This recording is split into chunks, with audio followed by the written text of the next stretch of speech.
So, just went and got some more logs, and that felt great. These were a little bit on the a little more interesting and challenging side to get up this hill and onto this trailer where they were at, which was fantastic because I worked up a really good sweat, and it just feels really good to be like, I don't know, sweating again. It's been a really long winter here in Minnesota, so it just feels just amazing to be outside again, working up a sweat, and like I am literally drenched. I haven't felt this way since last fall probably, or like late summer. So it's been like 8, 9, 10 months or so, and yeah, I'm good. I don't have to go to the gym this week, I guess. Not that I ever go.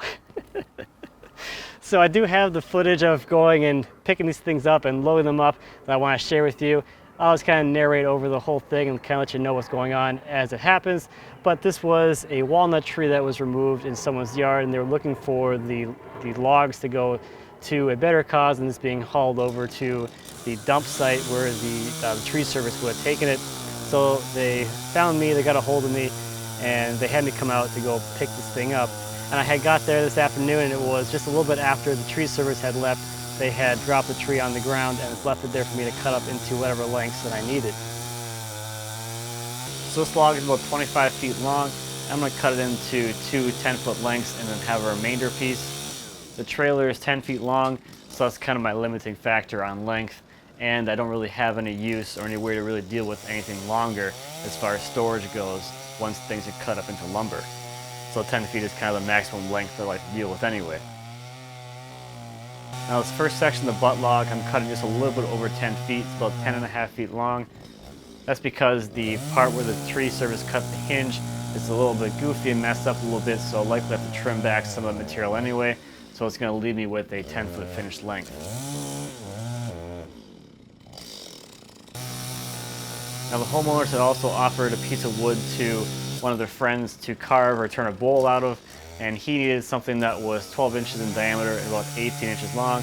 So you also see me cut what looks like a firewood around towards the top, and then the homeowners also wanted a couple of small rounds to maybe turn into a dish or something in the future. So you'll see me cutting those off the top of the log as well.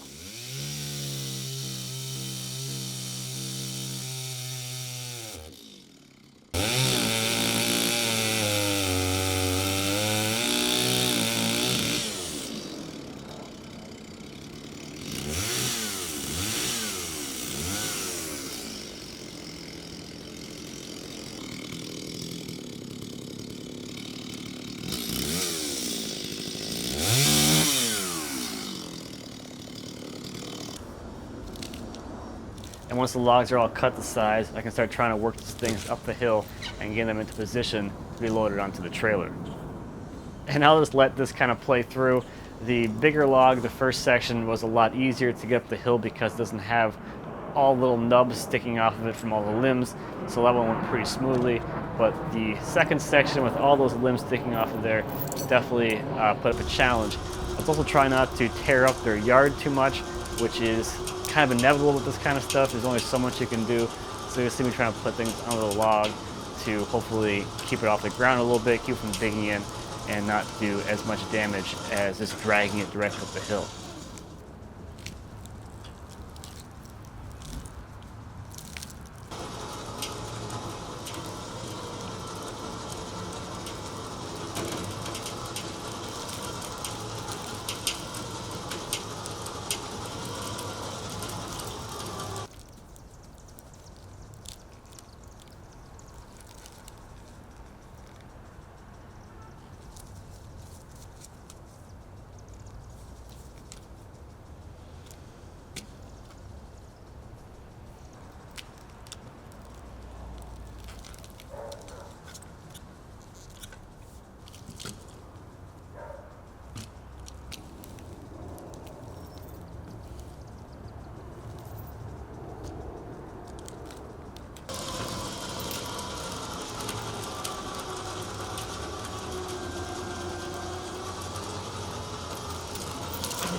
So now with the 2 large logs in position, I can start on the loading process. So I'll switch over the cables to operate the arch and start in that process.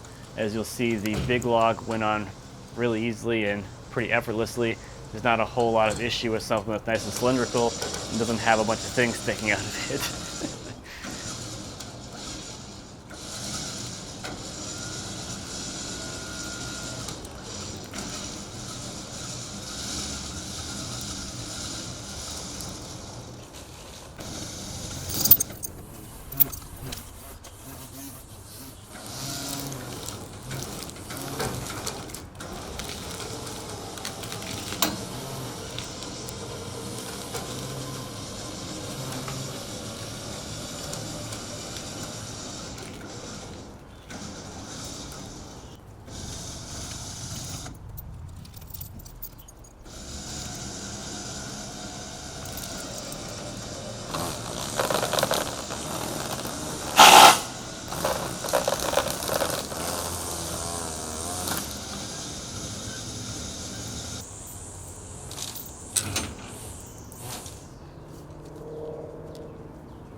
The second log was a little more on the challenging side again to load.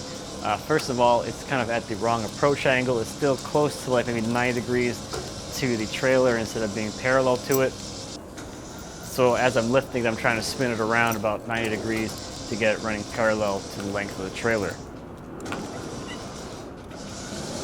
So what I'm doing is chaining it pretty tightly so I lift it really high in the hopes of being able to spin it around. But what ends up happening is I end up being able to set it on the log that's already on the trailer and kind of shimmying it over so that it turns and twists into position.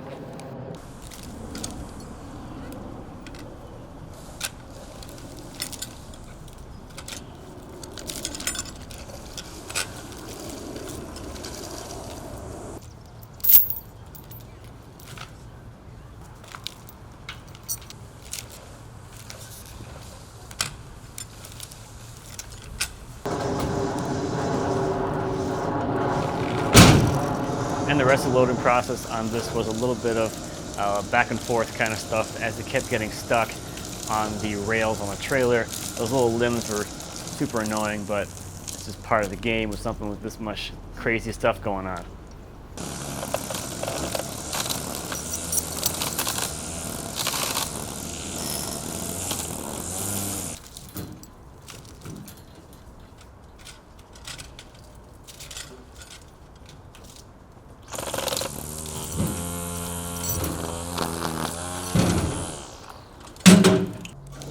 So now the last little bit of the loading process is to pull the logs the rest of the way onto the trailer so they're not hanging off the end. And that's just done with the winch connected directly to the logs.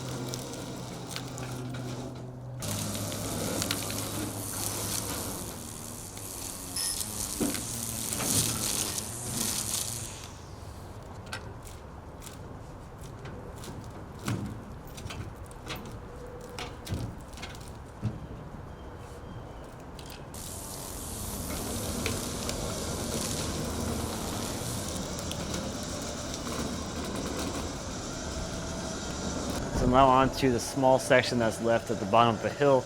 I did go down there and try and roll or flip up the hill, but I realized this thing is ridiculously heavy for how small it is.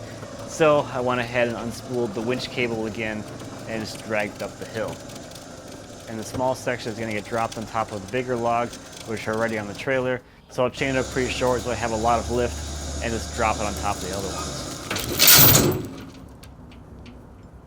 Alright, so let's measure this thing up. So down here is a little goofy. They kind of hacked that a little bit to get that wedge out of there, but this is sitting around 20 inches or so. Yeah, right around 20 inches down here. And then the top section of that tree, the bottom of that is about 19. So not a whole lot of taper in the butt log. And that butt log is pretty straight. There is a little bit of a bend right in this area, and then the limbs really start up here, which is about 10 feet off the ground. So this section here actually excites me the most. You know how much I love all these crazy limbs. There's going to be a lot of nice crotch figure and overall figure in here as well. This area here looks like there's going to be some compression figure. We got some cross marks on the bark, which is usually a good indicator of some compression figure. And then up here, as far as width goes, from this kind of crotch area here to the 180 degrees from it, we're looking at about a little over 2 feet or so, 28 inches or so of width right there. So this should be pretty good. And this little guy up top isn't too bad either. This ended up at, what we got here? Almost 5 feet long, 57 inches long, and it's got a nice little crotch up here. So there should be some pretty nice crotch figure here as well. And that's gonna be around 20 inches wide or so. So not too bad of a little tiny log for some smaller stuff, I guess. So I have my fresh, brand new bucket of anchor seal. Last one lasted me like 4 years, so I bought another one. Get these things sealed up so that they can sit here for a little bit.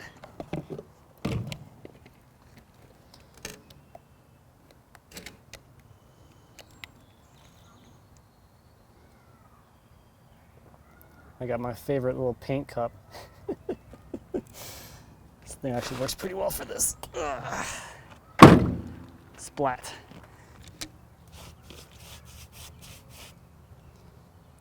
And for all the info you could ever want on sealing logs, check out one of my previous videos. I'll leave a link to that up in the cards and down in the description.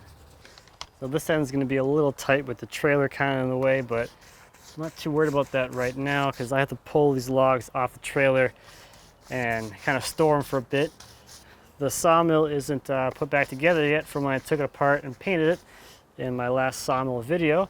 So I'll be finishing that up shortly, and we'll be getting it some cutting shortly as well, which I'm pretty excited for. But these have to come off the trailer because I have another log I have to go pick up as well. Nothing super crazy, nothing super big, but another log, so I need a trailer for that. So even if I can't get these things perfectly sealed from here, this end I'll probably clean up from where the hinge was, but I just want to get something on here so they don't start cracking while they're just sitting here on the trailer overnight. So we got some more wood to cut. I also grabbed a few of the smaller sections from the top of the tree. I'm going to turn a couple of bowls out of those for the homeowners so they have at least something from their tree that was in their yard for so many years. So we're going to be getting back into some sawmill stuff for the next coming weeks, so make sure to subscribe so you don't miss that. And this is the first time seeing my little log trailer thing here and you're curious about it, how it works, and how I made it, I'll leave a link to the playlist that has all the videos about this thing and everything I did to this trailer and how I built the arch and a bunch of examples of me using it as well. So check out the links in the description and up in the cards for more information about things that are related to this video. So I think that's about it for this one. Thank you as always for watching. I greatly appreciate it. If you have any questions or comments about anything about log picking up, I guess, anything back in the shop, please feel free to leave me a comment, so I'll be happy to answer any questions you might have. And until next time, happy woodworking.